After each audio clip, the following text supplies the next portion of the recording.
Que me acaba. Sí, salió así moviéndose por si acaso. A ver si lo corrigen. Está bien, A doctor. Voy ver. a pedir que otro de mis compañeras comparta. Sí, hubo ya ese problema antes con... Sí, doctor, la primera vez que compartí igual se Ajá, movía. qué problema. Entonces, a ver, alguien que nos ayude, por favor.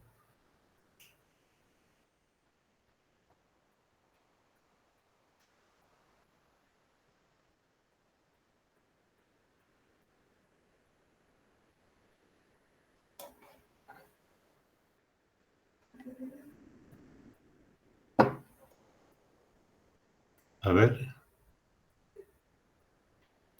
adelante, adelante.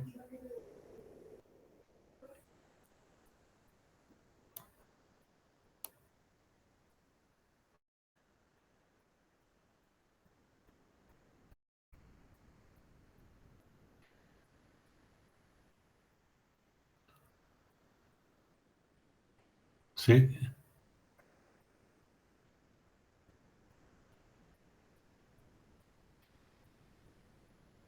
¿Quién van a participar?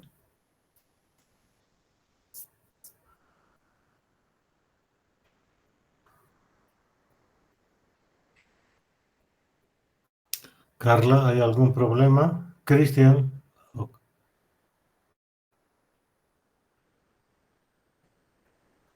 Sí, doctor, ya les dije a mis compañeros que alguien más comparta. Enseguida me van a contestar. A ver, a ver, a ver, por favor. ¿Cuál de ellos es? Están escribiendo, doctor. Ya.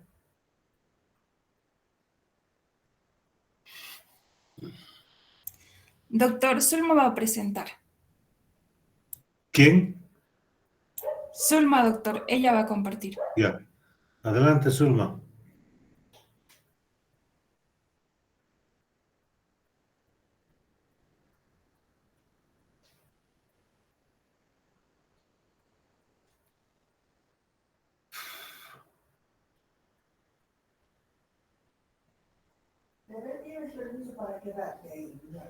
Vamos. Está saliendo bien ahorita, por lo menos.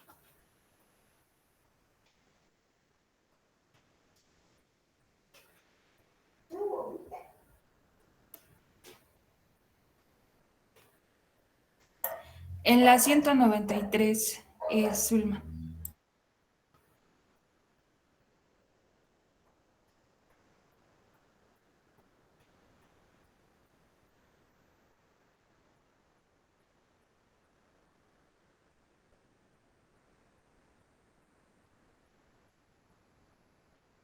¿Sí? ¿Es ahí donde estábamos? Sí, doctor. Bien. Como ustedes estamos en la parte de acidosis metabólica, ¿no es cierto? Ah, prácticamente acá ya es el tratamiento. Sin embargo, rápidamente ponernos un poco en contexto, indicando, por ejemplo, que acá está hablando de la corrección inicial. ¿Podemos volver un ratito a la anterior, por favor?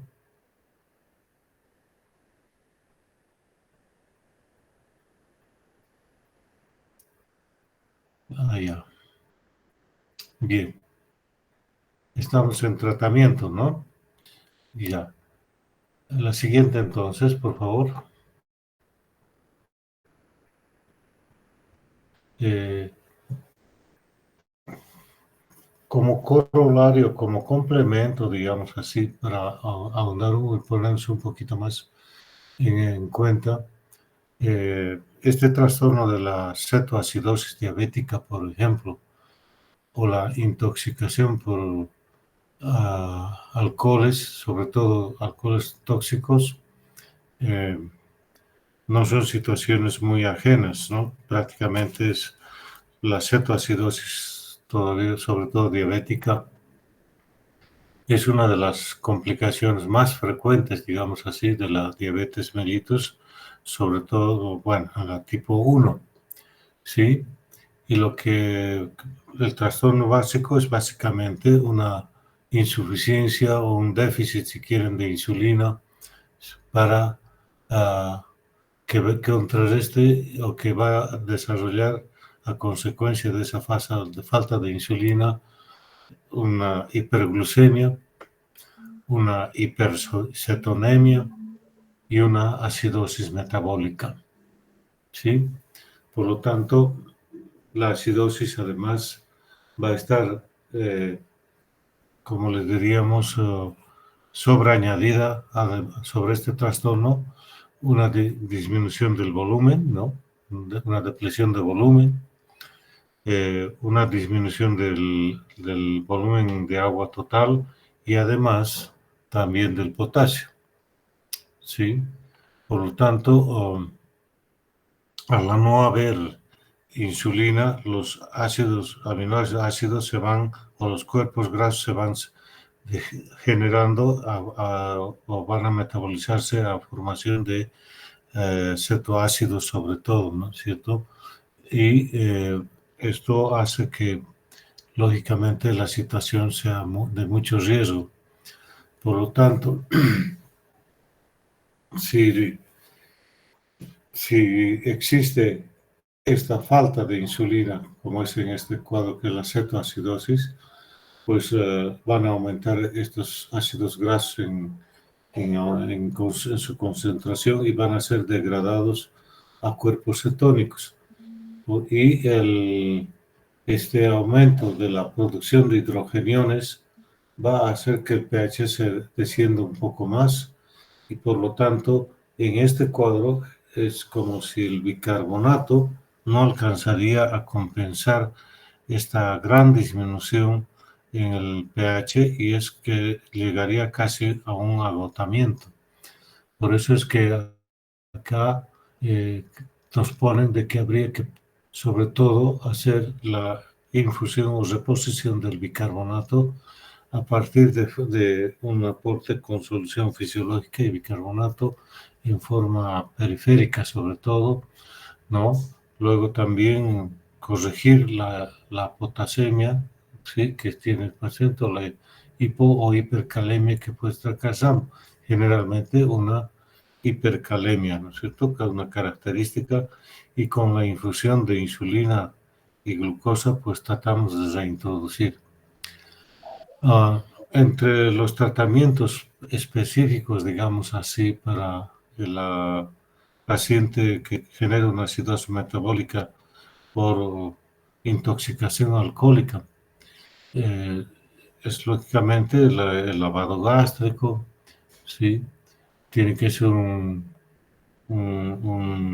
manejo rápido, lógicamente, y finalmente si este procedimiento no está dando mucho resultado, inclusive tenemos la alternativa de pensar en una terapia de reemplazo como es la hemodiálisis. Otra situación también que nos lleva a este cuadro es esa pérdida, digamos así, del bicarbonato por tubo digestivo, ya sea alto, vómitos, etcétera, o drenajes o diarrea también, ¿sí? Y con esas recomendaciones de reposición de bicarbonato, también tenemos que considerar la corrección del potasio, ¿no? Y inclusive en alguna situación llegar a usar corticoides.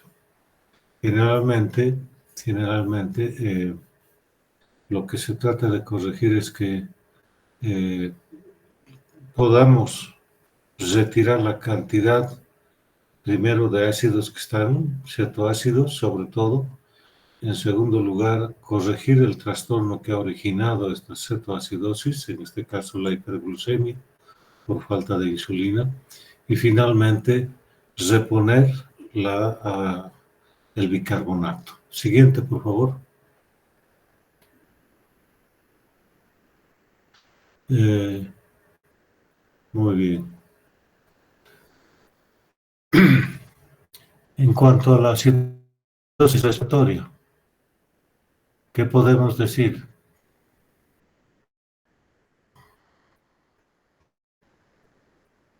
Básicamente, vamos a decir que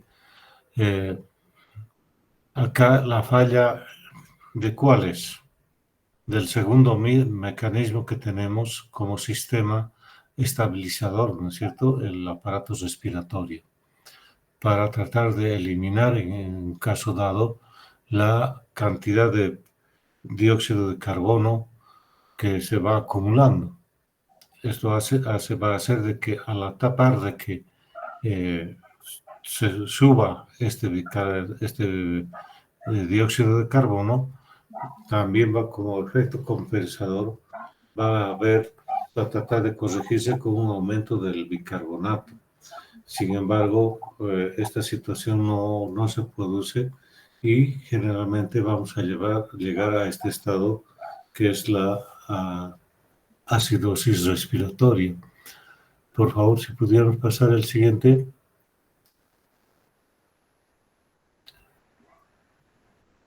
Básicamente aquí vemos problemas, ¿dónde? A nivel de la ventilación pulmonar, ¿sí?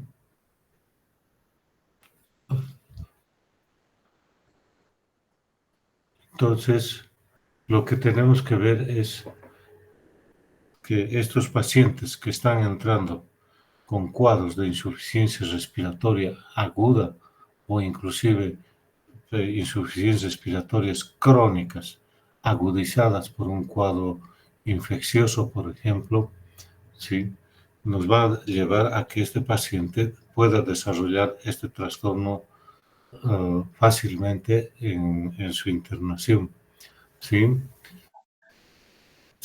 Con este compromiso, a veces, si quieren ustedes, a la vez, esta falla en la actividad muscular de la parrilla costal, con déficit en la capacidad expansiva del tórax, como se producen estos trastornos que se mencionan acá, ¿sí?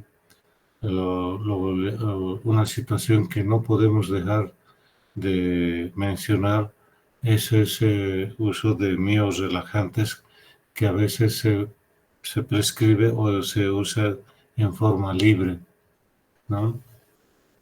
Ni qué decir de la afectación del sistema nervioso central, como ven ahí ustedes, pacientes que han desarrollado un accidente vascular, ¿sí?, la alcalosis, procesos infecciosos, el hipertiroidismo o la hipertensión endocraneal, que pueden afectar sobre todo estos reflejos ventilatorios, ¿no es cierto?, que controlan y ayudan a mantener ese pH equilibrado.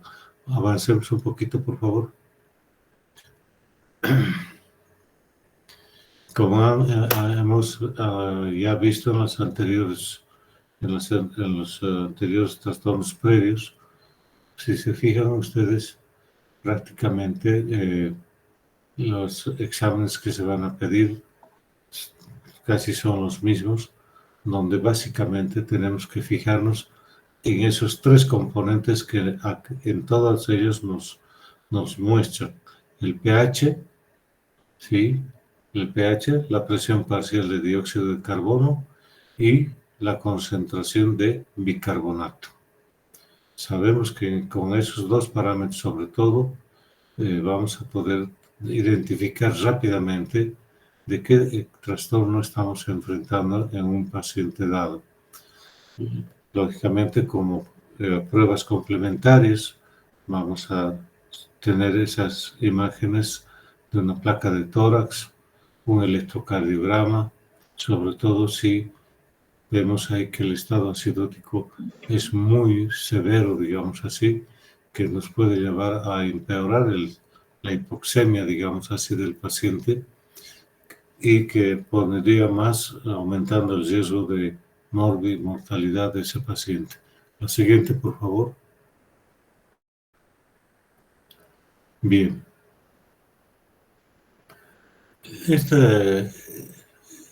El utilizar esta ecuación, ¿sí? Muchas veces, por los detalles que se pueden contemplar, como tener la medición de estos gases, que muchas veces no son prácticos, ¿no? Porque no disponemos en todos los lugares de un laboratorio que nos dé esta situación. Pero, sin embargo, la parte clínica nos va a ayudar bastante. Hemos tratado de ver que, por ejemplo, en ese paciente va a haber una dificultad en la capacidad ventilatoria, digamos así. Puede estar ese paciente bradypneico sobre todo, y lógicamente la acidosis, la sintomatología o la signología que presenta un paciente con acidosis ya nos da a suponer el posible trastorno ácido-base que está cursando ese paciente, y además los antecedentes de alguna patología previa subyacente a que altere la mecánica ventilatoria de ese paciente. Siguiente.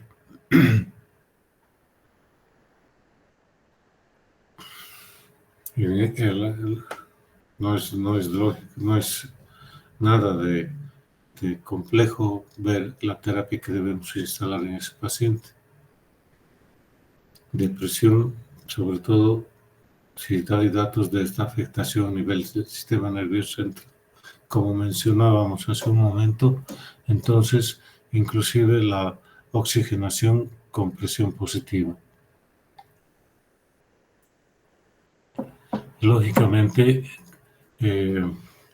paralelamente a eso, mejorar la mecánica ventilatoria de ese paciente y corregir este trastorno metabólico de acuerdo a los requerimientos. Necesitamos bajar la presión parcial o mejor dicho, eliminar el exceso de dióxido de carbono y paralelamente ayudar en la regeneración si hay un agotamiento del bicarbonato. Y la otra medida, la oxigenoterapia. Siguiente. Bien. Vamos al otro trastorno metabólico. Metabólico, volvemos a recalcar, metabólico significa trastornos en el bicarbonato. ¿Sí? Acidosis, trastornos, perdón, en manejo del bicarbonato. Y alcalosis, dióxido de carbono, presión parcial de dióxido. Con esos dos parámetros y además el dato del pH, es que vamos a manejarnos rápidamente con estos trastornos. Evidentemente no es nada simple, sobre todo por la complejidad de algunos pacientes que tienen comorbilidades sobreañadidas. Por ejemplo, que esté deshidratado, por ejemplo, que esté con desequilibrio electrolítico, por ejemplo, que esté metabólicamente hipercatabólico, un foco infeccioso, etcétera, etcétera, que van a, digamos, hacer más crítico el manejo de estos pacientes con estos trastornos. Al contrario, pues digamos acá, la alcalosis metabólica, ¿sí? También a nivel hospitalario, en pacientes a nivel hospitalario, ¿sí? Y lógicamente aquí nos menciona sobre todo los pacientes que van a ingresar a terapia intensiva o están en terapia intensiva, donde ese pH va a ser superior a ese 7.55, como nos está mostrando, y que están reflejando el potencial riesgo de aumentar los índices de mortalidad de los pacientes, y ahí indica incluso esta revisión hasta un 45%, o si el pH sube más aún, fíjense cómo sube el porcentaje de riesgo de mortalidad. Y lógicamente ahí vemos cómo también el bicarbonato, en su afán de querer tamponar ¿sí?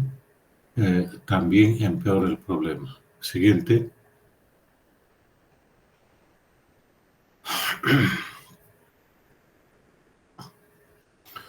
Acá tenemos esos trastornos, como han visto ustedes, trastornos donde existe una pérdida, digamos, excesiva de hidrogeniones, en este caso, en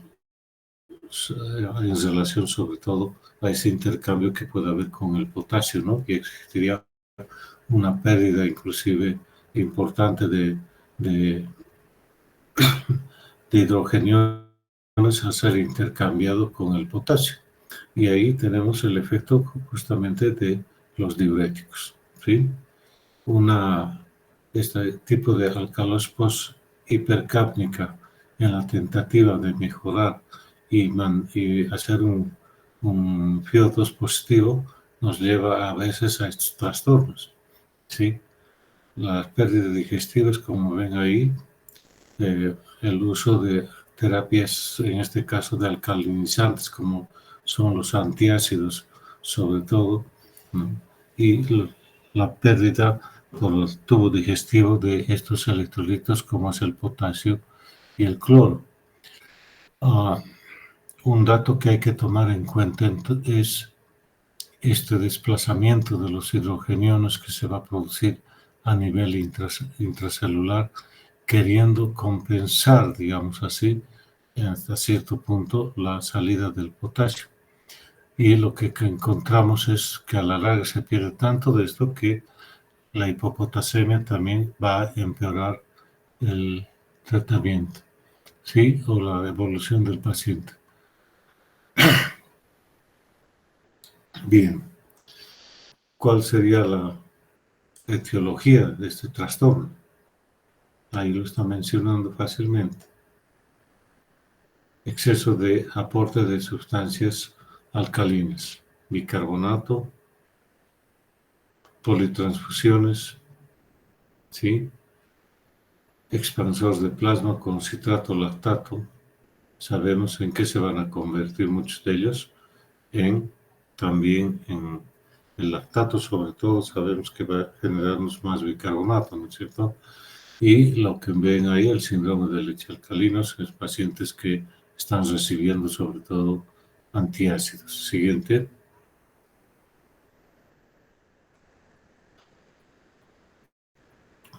Nuevamente, trastorno por exceso en la pérdida, ¿no?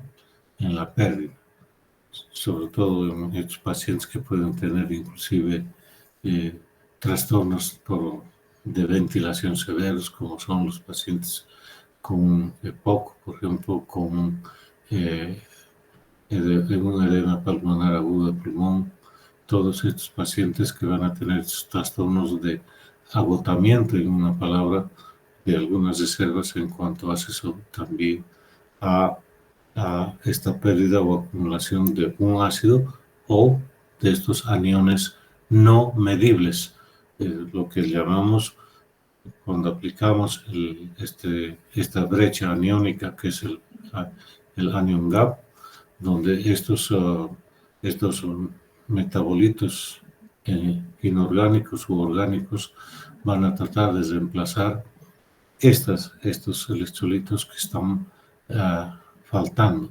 ¿no? Por eso hablamos de un anion gap normal o un anion gap elevado, reemplazado por estos otros metabolitos que no son medibles. La siguiente.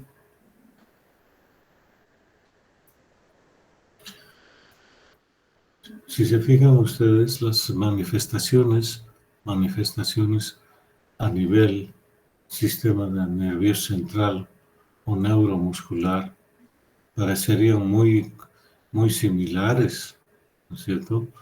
Tanto en un desbalance, por ejemplo, de sodio o de potasio o de calcio, a los cuales a estos trastornos de estos electrolitos se va a añadir un trastorno en el equilibrio ácido-base.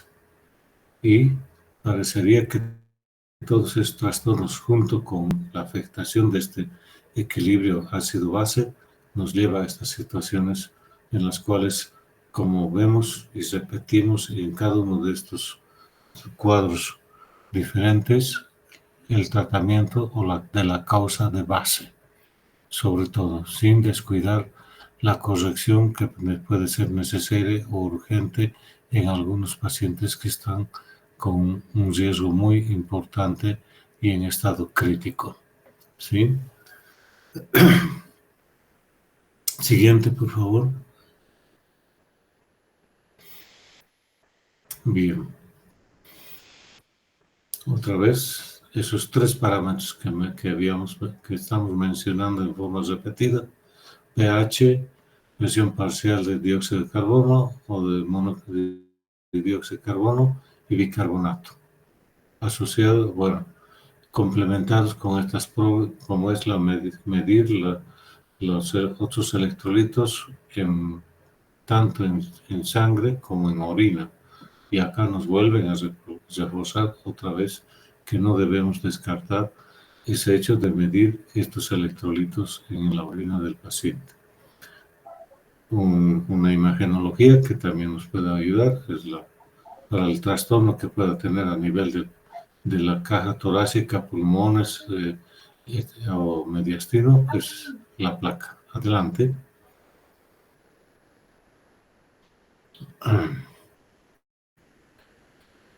Fíjense cómo podemos tener otra situación.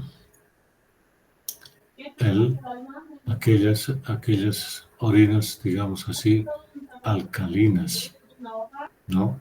Donde puede haber un exceso, digamos así, en la pérdida de bicarbonato y, lógicamente, llevarnos con la reposición que está haciéndose ahí, como dice, solución salina sensible o solución salina resistente a una acumulación del cloro.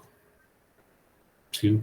Y esta situación ya sabemos que nos lleva a ese estado de acidosis hiperclorémica que es muy frecuente en estos pacientes que hacen una acidosis metabólica como causa frecuente, ¿no es cierto? Siguiente. Bien. Otra vez, eliminar las causas básicas.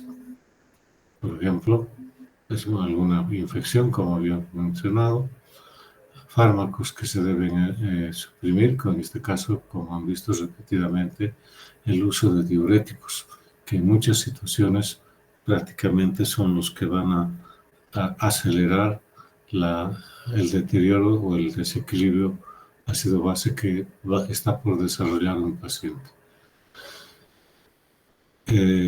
Frenar un poquito el bicarbonato. ¿Cuál sería la conducta para disminuir el bicarbonato? ¿Alguien me puede decir? Vamos, ¿cuál sería?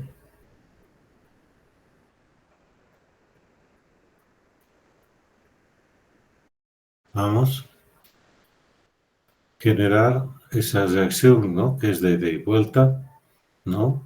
Donde este bicarbonato se tiene que unir con un poquito con un hidrógeno más, formar ácido carbónico, y este se va a disolver o desdoblar en agua y, ¿qué más? CO2, ¿no es cierto? Bien, eso es lo que tendríamos que hacer para tratar de bajar esos niveles del bicarbonato. Aparte de eso, si no conseguimos con eso, otra vez podríamos tener en nuestro arsenal la terapia dialítica. Siguiente.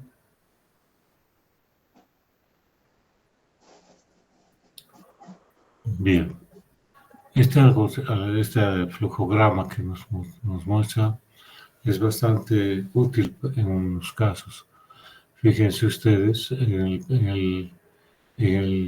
este dato de que si el cloro urinario es menor a 25 miliequivalentes, entonces lo que tenemos ahí es una alcalosis por contracción.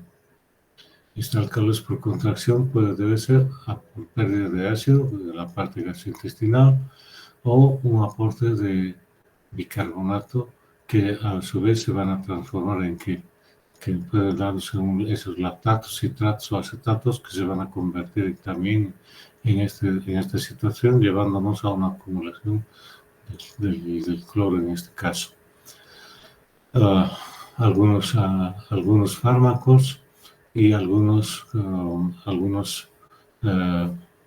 manifestaciones que tienen estos pacientes. Ya lo hemos mencionado, los vómitos, la aspiración gástrica, ¿sí? La hipocloría congénita también, el adenoma velloso, es muy característico de este trastorno hidroelectrolítico que hace este tipo de patología maligna como es el adenoma velloso. Ahora, si el cloro urinario está más de 40 miliequivalentes, entonces, ¿qué tenemos que hacer? Lógicamente, si es que esto no cursa con un aumento por esa bulimia aumentada a una hipertensión, lógicamente podemos usar fácilmente un poco de diuréticos, en este caso, hasta inclusive la aldosterona, que podría estar, o algún bloqueo de la aldosterona para tratar de disminuir, ¿no? Y ahí tenemos esas dos situaciones con renina baja o renina alta. Si tenemos esto de ahí, pues lamentablemente en nuestro medio no sé si podemos medir la renina todavía plasmática. No estoy muy al tanto de eso, pero bastante útil. Y si es que hay una renina alta, y eso ya lo sabemos, siempre se va a llevar a un estado de hiperreninémico, sobre todo en estas situaciones como es la hipertensión maligna, la hipertensión vascular renal o un tumor secretor de renina, ¿sí? Y por el otro lado, estos trastornos a nivel del túbulo, como es el Liddle, el Cushing, o inclusive la intoxicación por esa sustancia que es el regaliz. Siguiente.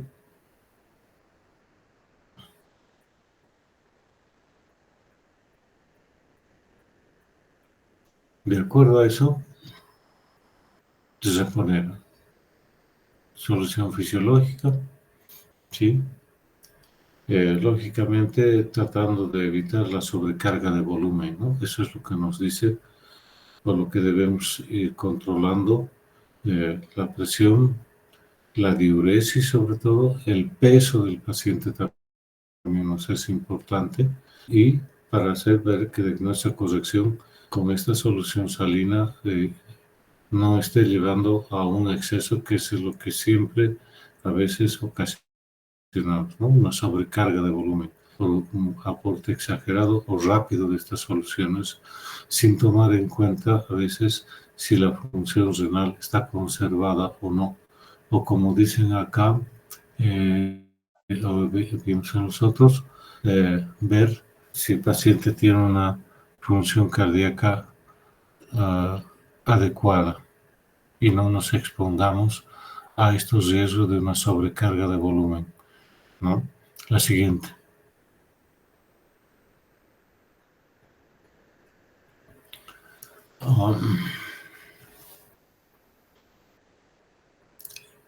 Los inhibidores de bomba de protones. Evidentemente van a llevarnos a una disminución de la acidemia, en este caso a nivel tubo digestivo, ¿no es cierto? Y que en cierta forma, al generarse un poquito de ácido clorhídrico, también nos va a ayudar a reponer ese déficit de cloro indirectamente, pero no siempre va a ser así.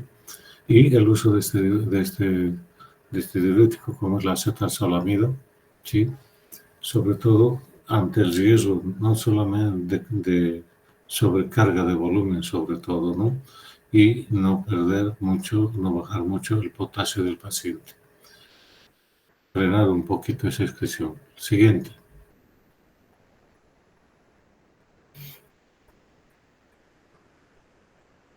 Este trastorno que nos menciona acá, justamente como consecuencia a veces de esta corrección que queremos hacer, y resulta que nos estamos sobrepasando y empezamos a hacer uso de diuréticos. Ahí está esta consecuencia donde pues vamos a hacer que el paciente, por ese intercambio que puede haber en el túbulo distal colector, ¿sí?, se elimina potasio en vez de generar al querer absorber el sodio por acción de la aldosterona, ¿sí?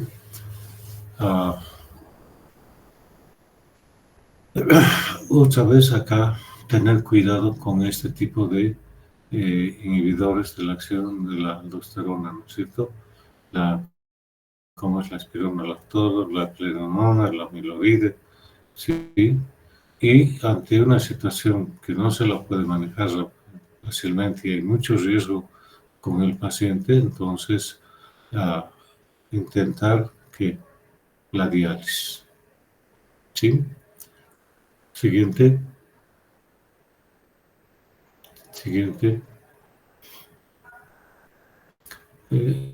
Esta terapia que mencionan acá, la verdad que no la conozco, ¿no? El uso del ácido clorhídrico, ¿sí? Que indica acá, sobre todo si es que existe una alcalosis muy severa con pH mayor a 7.6, como indica acá, o esa presión parcial de dióxido de carbono mayor a 60 milímetros de mercurio. No conozco muy bien esta terapia, ¿sí? Pero lo más que podemos asegurar es el aporte de estas soluciones parenterales que nos van a ayudar bastante en cuanto a la corrección, sobre todo de volumen y también de electrolitos, con los cuales, al compensar este desequilibrio, lógicamente vamos a notar que el exceso de bicarbonato también se va a ir corrigiendo. Y finalmente, como hemos visto antes, pues si no funciona todo esto, tenemos a la terapia dialítica. Adelante.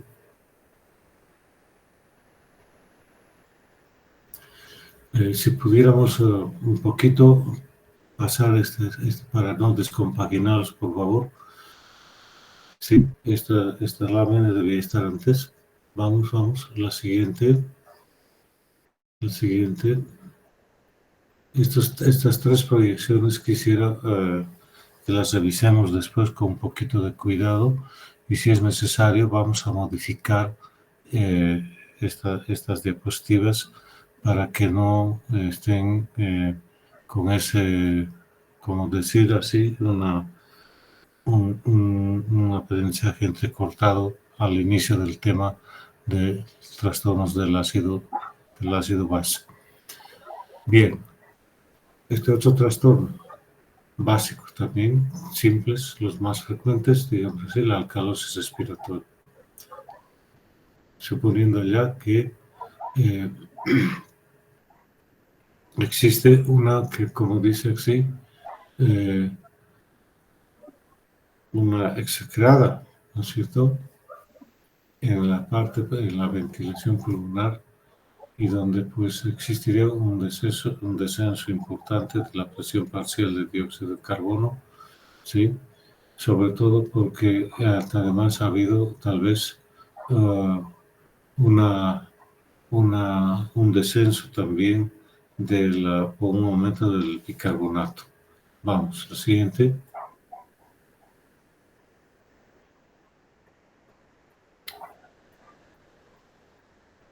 Hiperventilación, el dolor, accidentes vasculares, traumas craneoencefálicos, insuficiencia hepática, sepsis, embarazo, fármacos que está recibiendo un paciente, ¿sí?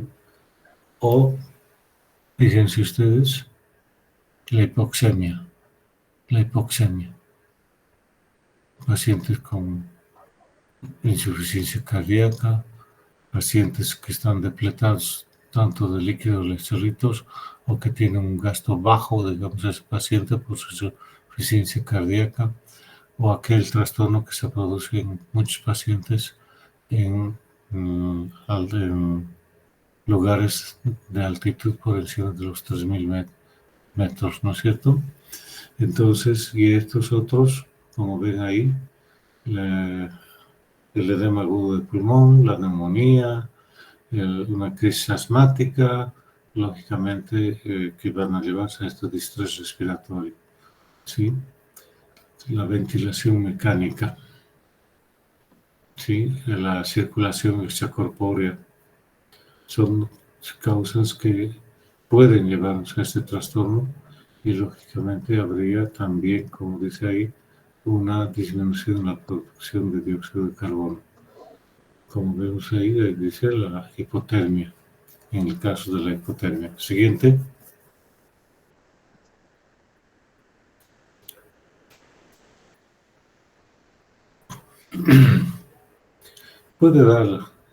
Puede darse situaciones en las cuales tanto la corrección como es mejorar la capacidad ventilatoria y a la vez disminuir la taquimia que tiene ese paciente, nos pueden ayudar bastante, inclusive a veces aumentando, forzando la concentración de oxígeno que va a introducir ese paciente. Lógicamente, todo esto nos va a ayudar también a que esta signología o sintomatología que presenta el paciente a nivel del sistema nervioso también puede ir, como se dice, atenuando sin requerir mayores medidas importantes, ¿no? Para poder, o terapias o manejos más agresivos, quiero decirles, ¿sí? Ahora, ahí estamos viendo las consecuencias que puede presentar ese paciente cuando desarrolla este trastorno, ¿sí? No nos olvidemos de estos trastornos, aparte del sistema nervioso, la parte neuromuscular, como dice ahí, y la cardíaca sobre todo. Entonces, a veces nos vemos en una situación de que ese paciente tenga un trastorno crónico, ya una fibrosis, una EPOC a nivel pulmonar. Por lo tanto, la corrección no va a ser tan rápida ni efectiva y vamos a tener que hacer esa corrección en forma gradual. Por lo tanto, el paciente va a requerir estar con ese estado de ventilación inclusive o aumento la concentración de oxígeno para ofrecerle. ¿Sí? La siguiente. Como ven otra vez, pH alto, bicarbonato, PCO2 que puesta baja y bicarbonato alto. Entonces, otra vez nos muestran de que estos datos que obtenemos en una gasometría nos sirven para ayudarnos a identificar el cuadro que está sufriendo ese paciente. Siguiente. Bien. Acá, lógicamente, es el tratamiento, dice, de la causa, ¿sí? Sin querer, digamos así, ver,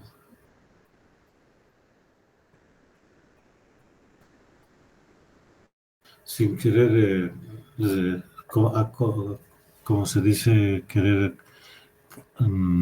volver más complejo el tema y un poco más, digamos, árido de lo que es, necesitamos corregir lo que entendemos por anion gap, ¿no? Entonces, eso vamos a modificar algunas diapositivas que no estaban correctamente, había algunos errores en la redacción, pero las hemos pasado y las vamos a corregir, por favor, ¿sí? Y eso me pongo en contacto con los compañeros para que después podamos hacer esto. Un dato que tenemos que dice como una especie de, revisando algunos otros conceptos que hemos encontrado, ¿sí? ¿qué es lo que nos recomienda? Como algunos mensajes o algunas cosas, algunos conceptos que no debemos olvidarnos, ¿sí? Primero, para evaluar un trastorno ácido-base, ¿qué es lo que necesitamos? La gasometría, que han visto cómo se ha ido repitiendo en todos estos trastornos, y medir los electrolitos, sodio, potasio, cloro, si es posible, tanto en plasma como en orina, ¿sí? Por lo tanto, vamos a ver que ante la falla, por ejemplo, de los sistemas de tampón o buffers o amortiguadores, entra en acción la parte de ventilatorio o la parte pulmonar. Pero si hay fracaso de ellos, lógicamente tenemos al riñón como última mm, medida, digamos, de corrección de estos trastornos. Y acá tenemos que resaltar dos situaciones, que el riñón prácticamente se encarga hasta cierto punto de acidificar o de alcalinizar la orina. ¿Y cómo lo hace?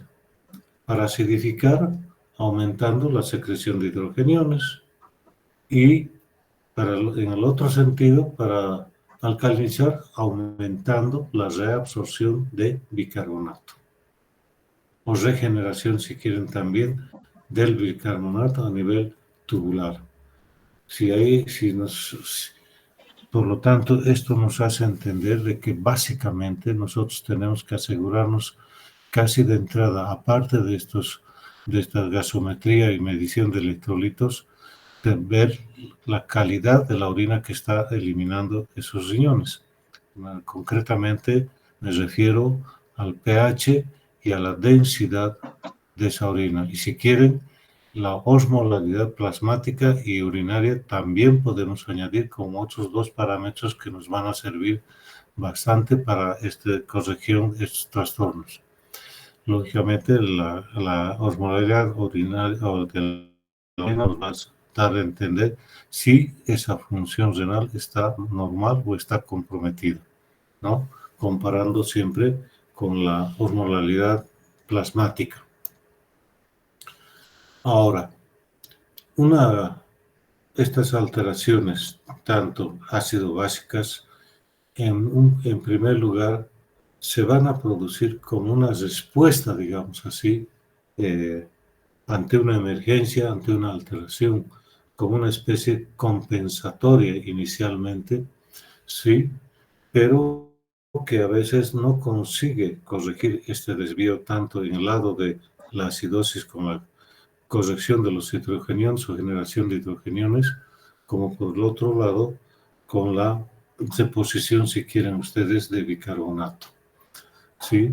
A veces esto no se consigue y ahí es donde tenemos que entrar con las medidas correctivas para completar ese trastorno que se está produciendo y que estos sistemas reguladores, amortiguadores, respiratorio y renal, no están siendo suficientes, ¿no?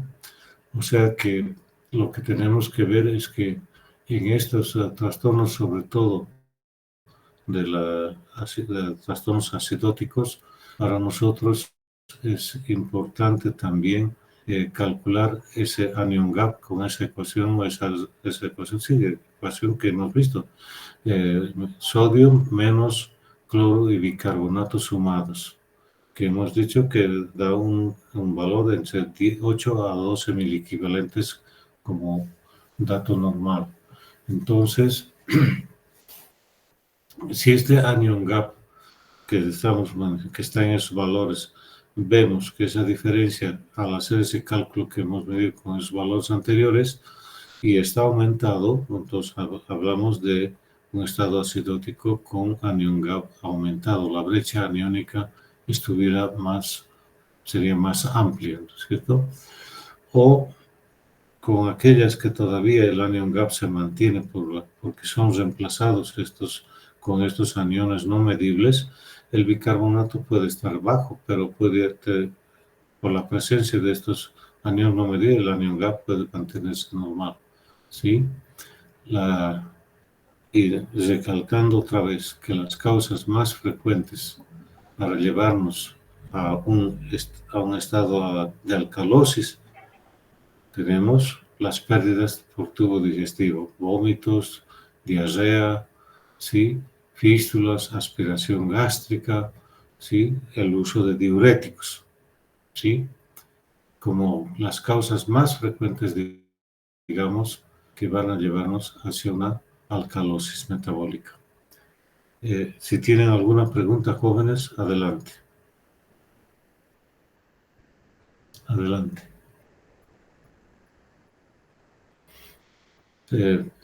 Es un capítulo, yo diría, básico, si bien es bastante, digamos, árido, a momentos parece complejo, sí, pero el que no conozca o maneje bien estos trastornos, lamentablemente no va a poder manejar medio interno, jóvenes.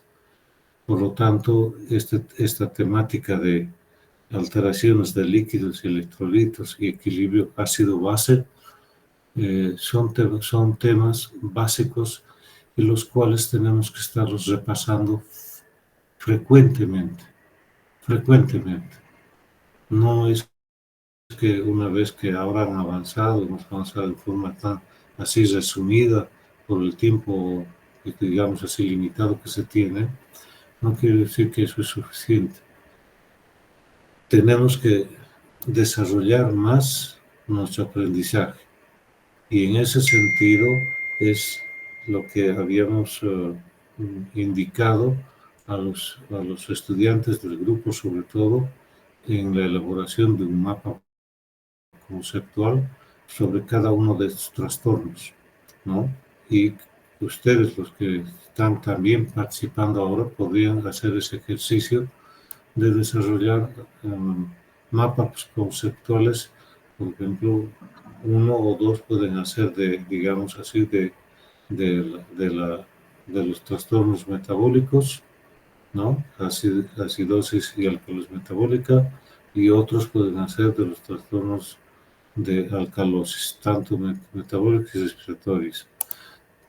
También es, como hemos mencionado, existen estos trastornos mixtos, ¿sí?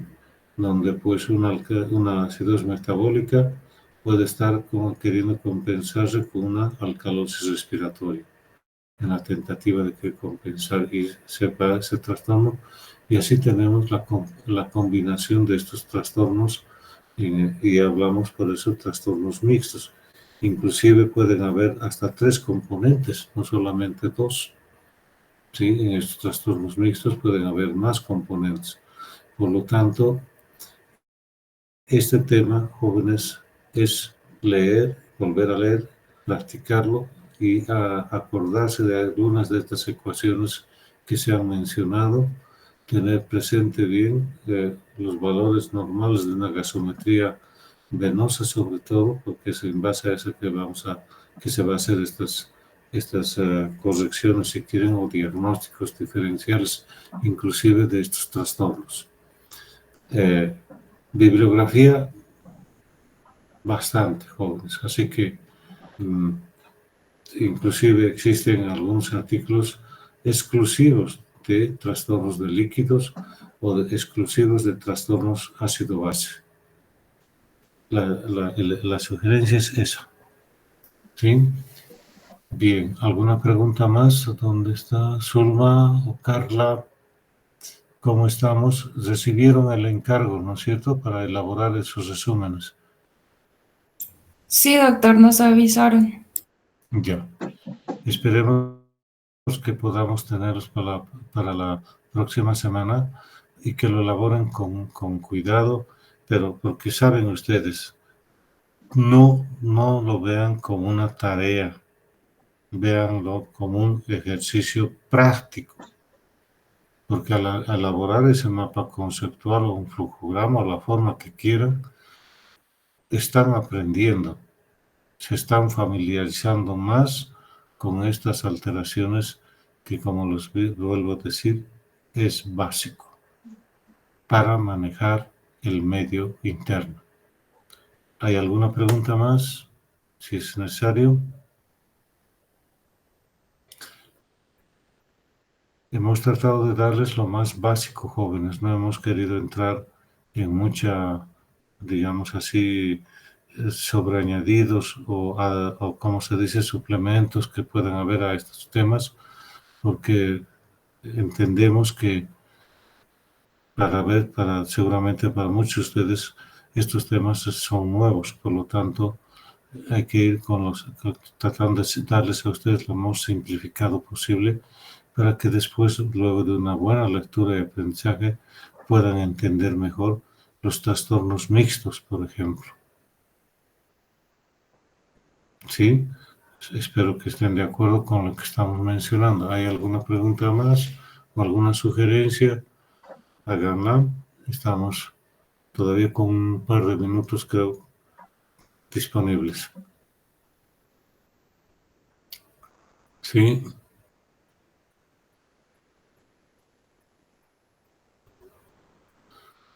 Bueno, en vez de aportar, creo que se están retirando. ¿Tienen clases, jóvenes?